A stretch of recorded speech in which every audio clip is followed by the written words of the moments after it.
অনেক স্বপ্ন নিয়ে আমার ভাই আবু সাইদ পুলিশের বুলেটের সামনে বুক পেতে দিয়েছিল। অনেক স্বপ্ন নিয়ে আমার এই রাজশাহীর ভাইয়েরা শহীদ হয়েছিলেন। আমাদের স্বপ্ন ছিল না কেবল শেখ হাসিনার পতন, আমাদের স্বপ্ন ছিল একটি নতুন বাংলাদেশ, সংস্কারের মাধ্যমে বাংলাদেশের পুনর্গঠন। কিন্তু বন্ধুগণ, দুঃখের কথা, 5ই আগস্টের পরে নানান শক্তির ষড়যন্ত্রে সংস্কারের পথ রুদ্ধ হয়েছে।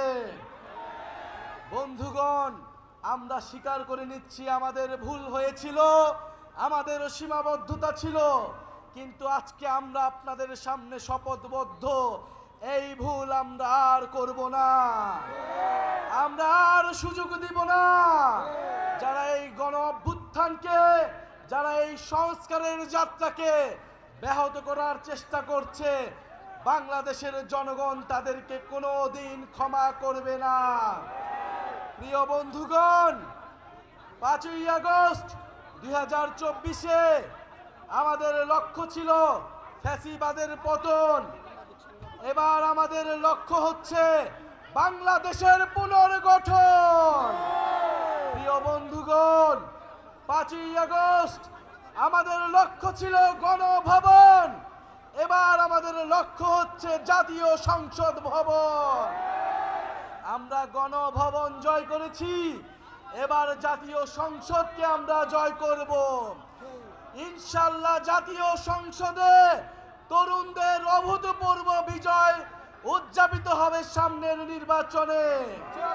কিন্তু তার আগে কথা আছে, নির্বাচনের আগে অবশ্যই সংস্কারের সুরাহা হতে হবে, বিচারের সুরাহা হতে হবে।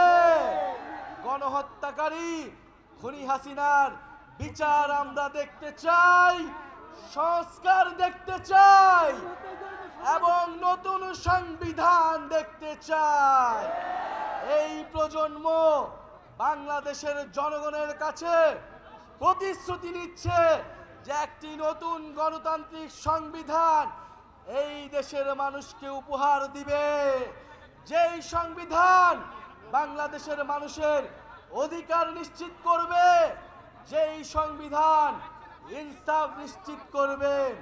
প্রিয় বন্ধুগণ, স্বৈরতন্ত্র এবং পরিবারতন্ত্রের অবসান ঘটাতে হবে এই বাংলাদেশ থেকে।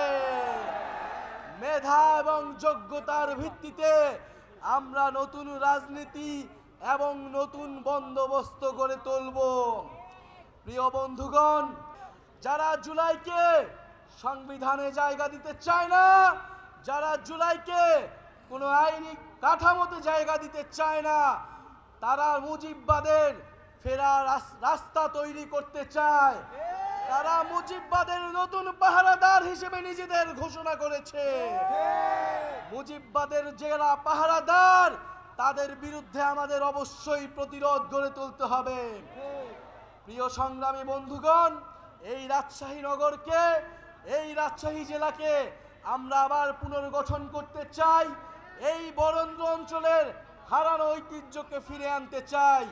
রাজশাহীতে কর্মসংস্থান থাকবে, রাজশাহীতে শিক্ষা থাকবে, রাজশাহীতে চিকিৎসা থাকবে, রাজশাহীতে শিল্পের বিকাশ ঘটাতে হবে। উন্নয়ন মানে কেবল ঢাকার উন্নয়ন নয়, উন্নয়নের বিকেন্দ্রীকরণ করতে হবে, ক্ষমতার বিকেন্দ্রীকরণ করতে হবে। এটার জন্যই সংস্কার, এটার জন্যই আমাদের নতুন দেশ, এটার জন্যই জুলাই পদযাত্রা। বন্ধুগণ, আমরা আজকে বিদায় নিব। আমাদের এই জুলাই পদযাত্রার বার্তা নতুন দেশ গঠনের বার্তা, দুর্নীতিমুক্ত বাংলাদেশের বার্তা, বৈষম্যহীন ইনসাফ ভিত্তিক বাংলাদেশের বার্তা। আপনারা বাংলাদেশের প্রতিটি গ্রামে গ্রামে, বাসায় বাসায় পৌঁছে দিবেন। ইনশাআল্লাহ আমরা ইনসাফের ভিত্তিতে, দায় দরদের ভিত্তিতে নতুন দেশ উপহার দিব বাংলাদেশের জনগণকে। জনতাই বৈধতা, জনতাই ক্ষমতা।